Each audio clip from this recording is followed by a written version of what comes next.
ભરૂચ એલસીબીએ દમણથી આવતો 23 લાખ રૂપિયાનો દારૂ ભરૂચ ખાતેથી ઝડપી પાડ્યો અને આમાં જ્યારે તપાસ કરવામાં આવી ત્યારે પોલીસ પણ ચોંકી ઉઠી, કેમ કે આ દારૂ છે તે ભાજપના નેતા દ્વારા મંગાવવામાં આવ્યો હતો ને આમાં સાંસદ મનસુખ વસાવાનું મોટું નિવેદન સામે આવ્યું છે ને કહ્યું છે કે કેટલાક લોકો પોતાનો ગેરકાયદેસર ધંધો કરવા માટે ભાજપ સાથે જોડાઈને આ બધા ધંધાઓ કરી રહ્યા છે।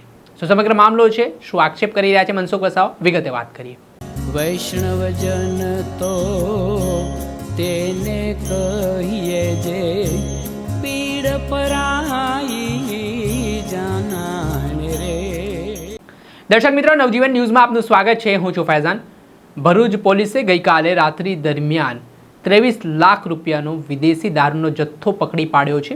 આ દારૂ છે તે દમણથી નર્મદા તરફ જઈ રહ્યો હતો ભરૂચ થઈને। આમાં ભરૂચ લોકલ ક્રાઇમ બ્રાન્ચને બાતમી મળી હતી અને બાતમીના આધારે આ ટ્રક ઝડપી પાડવામાં આવ્યો અને જે તપાસ કરવામાં આવી, આ તપાસ દરમિયાન દારૂ મંગાવનાર બીજો કોઈ નહીં પણ ભાજપના નેતા હોવાની માહિતી મળી રહી છે, જેમાં દિનેશ વસાવા નામના ભાજપના નેતા દ્વારા આ દારૂ મંગાવવામાં આવ્યો અને આના જ કારણે હવે ખળબળાહટ મચી જવા પામ્યો છે। ભારતીય જનતા પાર્ટીની છબી પણ આ ઘટના બાદ ખરડાતી નજરે પડી રહી છે અને આ પરિસ્થિતિને લઈને ભરૂચ લોકસભાના સાંસદ મનસુખ વસાવાનું નિવેદન સામે આવ્યું છે, જેમાં તેઓ કહી રહ્યા છે કે દિનેશ વસાવા અગાઉ કોંગ્રેસમાં હતા ત્યારે પણ આ પ્રકારે બુટલેગર જેવા ધંધા સાથે તેઓ દારૂના ધંધા સાથે સંકળાયેલા હતા ને હવે પોતાનો ધંધો ચાલુ રાખવા માટે ભારતીય જનતા પાર્ટીમાં જોડાઈ ગયા અને ગેરકાયદેસર પ્રવૃત્તિઓ તેઓ કરી રહ્યા છે। સાથે આ થોડાક સમય પહેલાં જે જિલ્લા પંચાયતની ચૂંટણી માટે દિનેશ વસાવાની પુત્રીને જે ટિકિટ આપવામાં આવી ત્યારે સાંસદ મનસુખ વસાવાએ તેનો વિરોધ કર્યો હતો અને કહ્યું હતું કે તેના પિતા ગેરકાયદેસર પ્રવૃત્તિ સાથે સંકળાયેલા છે, તમે ટિકિટ ના આપો, છતાં ટિકિટ આપી ને હવે આ ઘટના બની છે તેનાથી પાર્ટીની છબી ખરડાઈ હોય તેવા આક્ષેપો સાથે સાંસદ મનસુખ વસાવાએ શું પ્રહાર કર્યા છે તે સાંભળો। ગઈકાલે ભરૂચની એલસીબી પોલીસે ઇંગ્લિશ દારૂ દમણથી જે આવતો હતો એ મુદ્દામાલ સહિત 33 લાખનો દારૂ પકડ્યો। એ માટે ભરૂચ એલસીબી પોલીસને હું ખૂબ ખૂબ અભિનંદન આપું છું। આ દિનેશ 15 વર્ષ પહેલા જ્યારે કોંગ્રેસમાં હતા ત્યારે એને 3 કરોડનો દારૂ પકડાયો હતો। તે વખતે પણ મેં આ મુદ્દાને ઉજાગર કર્યો હતો અને તે વખતે પણ માંગણી કરી હતી કે આ દિનેશ ચિત્રોલવાળાની સામે કાયદેસરની કાર્યવાહી થવી જ જોઈએ। અને આજે 1 મહિના 1.5-2 મહિનાના પહેલા પણ મેં મીડિયા સમક્ષ માહિતી આપી હતી કે મધ્યપ્રદેશ અને રાજસ્થાન અને મહારાષ્ટ્રમાંથી ખૂબ મોટા પ્રમાણમાં ઇંગ્લિશ દારૂ ડુપ્લિકેટ અને જે લોકોને ખૂબ સારી રીતના નુકસાન કરે છે એવો દારૂ મોટા પ્રમાણમાં આવે છે। નર્મદા જિલ્લામાં, રાજપીપળામાં, આંબલેતા પોલીસ સ્ટેશન, ઉમરલા, રાજપાડી, ભરૂચ જિલ્લામાં ઘણા બધા વિસ્તારોમાં જાય, કરજણ સિનોરમાં પણ આ દારૂ જાય છે। આવા મોટા બુટલેગરોના મેં નામ પણ આપ્યા હતા, પણ જે નર્મદાની પોલીસ હશે કે પછી ભરૂચની પોલીસ હશે પકડે ખરા, પણ કોને પકડે? નાના નાના બુટલેગરોને। જ્યારે મોટા બુટલેગરોને જિલ્લાની પોલીસ ભરૂચ કે નર્મદાની એ પકડતા નથી, કેમ કે એ બધાના તાર અડેલા હોય। આજે કુંવરપરાની આસપાસનો આટલો મોટો પાયે રેકેટ ચાલે છે, દારૂ ઉપરાંત ઘણી ગેરકાનૂની પ્રવૃત્તિ ચાલે છે વૃંદાવન હોટલની આસપાસ। એ ડીએસપી નર્મદાને પણ રૂબરૂ માહિતી આપી છે, પણ નીચે એ કોને આદેશ આપે છે એટલે એમના આજે નીચેના લોકો એના પર પડદો પાડી દે છે। આ પ્રકારનો આખો જે દારૂનો કે બીજી ઘણી ગેરકાનૂની પ્રવૃત્તિ જે ચાલે છે એને રોકવી જોઈએ। આજે દારૂ પકડાયો છે તો એમાં પોલીસને તો અભિનંદન આપું જ છું, પણ ભૂતકાળની જેમ આવા જે બધા દારૂ કે બીજા ઘણા બધા ગુના પકડાય છે, મોટા મોટા રેકેટો પકડાય છે, એના પર પડદો પડી જાય છે, તો પડદો ના પડવો જોઈએ। દમણથી દારૂ આવતો તો દિનેશને વોન્ટેડ જાહેર કર્યો છે તો એને તાત્કાલિક પકડવો જોઈએ। અને એ ઉપરાંત બીજા પણ ઘણા આવા મોટા મોટા બુટલેગરો જે છે એ પણ પકડાવા જોઈએ। અમે ખૂબ પ્રેશર કરીએ છીએ તો કોને પકડે? મોટા બુટલેગરોને પોલીસ પકડતી નથી, નાના નાના ટાબરિયાઓને પકડે છે, નાનો નાનો ધંધો કરનારે પકડે છે, ખાલી દેખાડવા પૂરતો। તો ખરેખર આવા મોટા બુટલેગરોને પકડવા જોઈએ અને જ્યાંથી દારૂ આવતો હોય ત્યાંથી એ મેન માલિક કોણ છે એને પકડવો જોઈએ। આ જે રીતના દિનેશ ચિત્રોલને પકડ્યો અને વોન્ટેડ જાહેર કર્યો છે એ રીતના બીજા ઘણા બધા મોટા મોટા બુટલેગરોને પણ જાહેર કરવા જોઈએ। તો આજે મારે ભરૂચની પોલીસને મારે આગ્રહ છે કે એને કોઈ પણ પ્રકારના ઉપર પડદો ના પાડવો જોઈએ.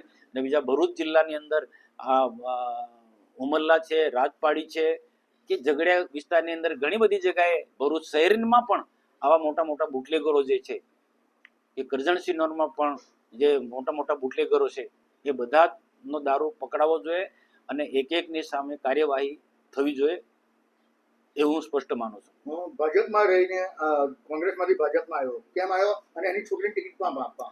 જો એ કોંગ્રેસમાં હતા ત્યારે ચિત્રોડમાં દારૂ પકડાયો એ 3 કરોડ રૂપિયાનો દારૂ પકડાયો હતો. તે વખત પણ અમે કાયદેસરની કાર્યવાહી કરી હતી. એ પછી એમાંથી આ ધંધો આ પ્રકારનો ચલાવવા માટે ભાજપમાં રહીને સરકાર ભાજપને એટલે આ ધંધો ચલાવવા માટે બુટલેગર તરીકેનો ધંધો એ ભાજપમાં આવ્યા પછી પણ એના છોકરીને તે વખત પણ ના પાડી હતી કે બુટલેગર છે, બુટલેગરની છોકરીને ટિકિટ ના અપાય, પણ તે વખત આંબલીથાની સીટ પર એમની દીકરીને ટિકિટ આપીને જીતી ગઈ. અને ફરી પણ પાછી હમણાં આંબલીથાની સીટ એ પુરુષની સીટ હતી, પણ છતાં પણ નીલ રાવ ખબર ને કોકના દબાણમાં આવી અને એ આંબલીથાની સીટ પુરુષ સીટ હોવા છતાં પણ દિનેશની દીકરીને એ જિલ્લા પંચાયતની સીટ આપી, ત્યાંથી લડાવી. તો એને અમારા ફોટા પણ સાથે દિનેશે મૂક્યા છે અને સાથે કોઈ વાંધો નથી. પાર્ટીના કાર્યક્રમમાં આવી જાય ને અમારા સાથે ફોટા પાડી લે. ઘનશ્યામભાઈ સાથે પણ આવા ફોટા પાડી લીધા છે. પણ મારો તો રેકોર્ડ છે યાર, દિનેશનો સમય પણ મેં વિરોધ કર્યો છે. દિનેશ જેવા બધા જ બુટલેગરોનો ખુલ્લેઆમ વિરોધ કર્યો છે અને નામજોગ મને ડીએસપીને કેટલીક વખત કે જવાબદાર અધિકારીએ નામજોગ આપ્યા છે કે આ પ્રકારના બુટલેગરો આ પ્રકારનો ધંધો કરી. એ લિસ્ટ આપ્યું છે, મેં લિસ્ટ આપ્યું છે આ બધા બુટલેગરોના કે આ મોટા મોટા બુટલેગરો છે. નર્મદાના એસપીને લિસ્ટ આપ્યું છે. તો ભલે ભાજપમાં હોય પણ ભાજપની અંદર આવા ઘણા બધા લોકો છે કે કોંગ્રેસમાં હતા તે લોકો આજે આવા ધંધા કે રેત માફિયા પણ ઘણા એવા જે છે કે રેતી સાથે જોડાયેલા મોટા મોટા કૌભાંડો ને દબાવવા માટે ભાજપમાં આવી ગયા છે. દારૂના અડ્ડા ચલાવનારા આજે ભાજપમાં આવી ગયા છે. છતાં પણ ગુજરાતના માનનીય મુખ્યમંત્રી ભૂપેન્દ્રભાઈ પટેલ સાહેબ અને નાયબ મુખ્યમંત્રી હર્ષભાઈ સંઘવી આવા લોકોને સખ્તાઈથી કામો લે છે, કડક રીતના એમની હાથે કાર્યવાહી કરી રહ્યા. અને જે પણ હોય ભાજપનો હોય કે કોઈ બી હોય, ભાજપનો હોય કે કોઈ પણ હોય, એમની સામે કડક હાથે કાર્યવાહી મને આનંદ છે. સાહેબ, ખાસ કરીને કહી શકાય કે જે ભાજપ દ્વારા આવા બુટલેગરોને અંગ્રેજ કેમ એમને કાઢી મૂકવા જોઈએ, તેની હવે જો અવતારે પકડાતા હોય ને અમે ખુલ્લેઆમ એનું નામ બદનામ કરતો હું તો શરૂઆતથી જ આવા લોકોનો બહુ વિરોધી છું. આજે 30 વર્ષથી આવા બુટલેગરો કેરેત માફિયાની સામે હું લડું છું અને અનેક વખત મેં પાર્ટીમાં પણ કીધું ને આજે પણ કહું છું.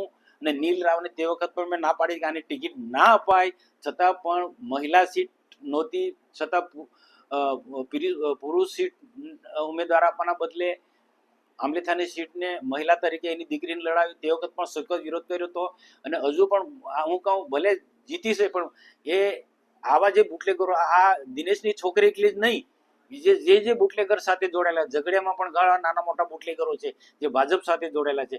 બીજા જે પણ કોઈ રેત માફિયા હોય એ જે ભાજપ સાથે જોડાયેલા હોય. ભાજપ ક્લીન હોવો જોઈએ.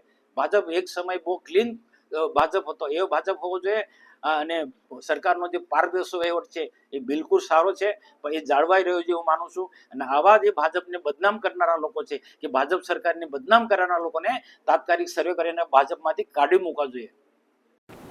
જે આપણે સાંભળેલા ભરૂચ લોકસભાના સાંસદ મનસુખ વસાવા તેઓ કહી રહ્યા છે હજી પણ ભરૂચ હોય કે નર્મદામાં કેટલાક મોટા મોટા બુટલેગરો છે તે બેફામપણે દારૂ ઠાલવી રહ્યા છે. આ મામલે તેમણે નર્મદાના એસપી, ભરૂચના એસપીને પણ બુટલેગરોનું લિસ્ટ આપ્યું છે, રજૂઆત કરી છે. છતાં કેટલાક લોકો પાર્ટીમાં રહીને પાર્ટીનો ખેસ પહેરીને આ પ્રકારના ધંધાઓ આદરી રહ્યા છે ને આ ઘટના બની છે. તે મામલે તેમણે ભરૂચ એલસીબીને અભિનંદન પાઠવ્યું છે. સાથે નર્મદા જિલ્લા પ્રમુખ સામે આકરા પ્રહાર કર્યા છે. તેના જ કારણે હવે નર્મદા જિલ્લાનું રાજકારણ ગરમ થયું છે. દર્શક મિત્રો, આવા જ નવા વિડીયો સાથે આપણે માહિતગાર કરતા રહીશું. પડે પડના અપડેટો આપના સુધી પહોંચાડતા રહીશું. એટલે તમારી નવજીવન ન્યૂઝ જોતા રહો, લાઇક કરો અને વધુમાં વધુ શેર કરો, જેના કારણે તમને પણ નવા અપડેટો મળતા રહે.